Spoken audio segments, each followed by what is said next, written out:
Hey everyone, so I'm going to go through a quick question I had the other day from someone. It was to do with, shut the door. It was to do with, today the weekly video is going to be about metabolism. So metabolism is your ability to digest food. And a lot of people you will hear will say, I've got a slow metabolism, I'm overweight. Well, that normally is a fucking excuse and is a load of shit. If you have a slow metabolism, that normally, when you get into the details of why they think they have a slow metabolism, is that they don't have the consistency of training, number one.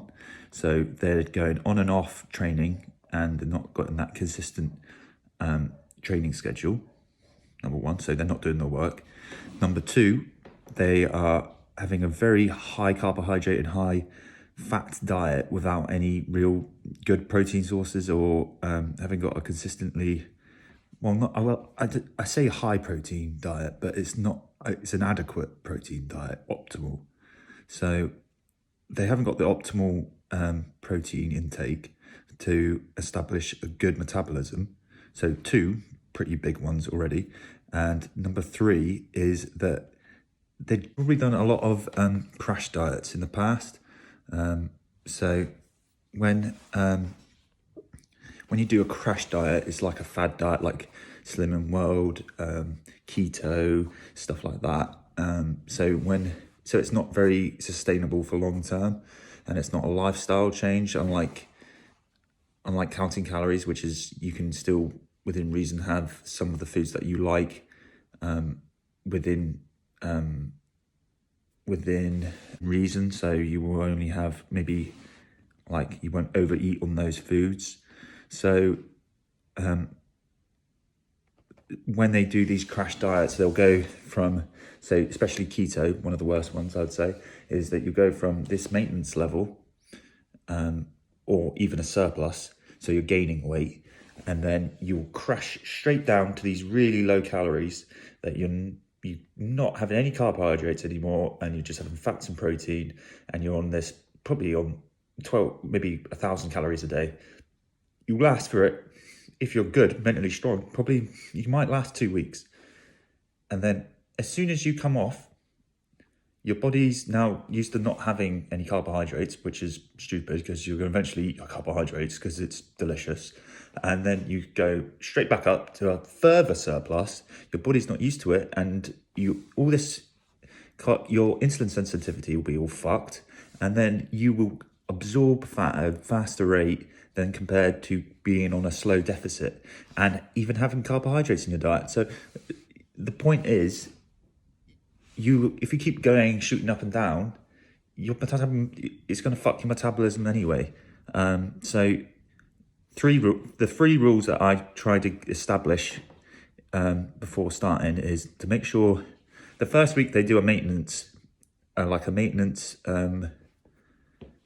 level. So they just stick to the optimal calories and the optimal protein intake for the first week. So generally, most people lose weight on that anyway, because they don't even know how much protein to be having. So optimal levels of calorie intake and protein intake, optimal training program, and an optimal calorie control within their diet. So when someone says, do I have a slow metabolism? Generally, they don't have a slow metabolism. They just, one, are eating the wrong foods. Two, they haven't got the consistency of training. Three, they have no calorie control. And they are generally done a lot of fad diets that don't last that long because they can't hack it, which I don't blame them, because I've done it in the past. It's like it's like, I like to compare it to, you're driving in a car, you've got a Ferrari, and you are stuck in first, and you can't hit them other gears because you can't speed up or go faster because you're not got the right nutrition within your training program to progress to the physique or to the training goal that you have. So I hope this helps. if anyone says they have a slow metabolism, send them my way and I'll see if I can help them speed up their metabolism. But generally, I don't think a lot of people would say 75% of people will say they have a slow metabolism when really they don't have a slow metabolism. They just haven't got the consistency of training yet. But the thing is, training doesn't have to be horrible. It just has to be something that you enjoy weekly, and then you can stick to, and you get that consistency of, even on your bad weeks, that you're going to hit the training sessions, even if you don't like it. So I hope this helps. If anyone says they got slow metabolism, send them my way.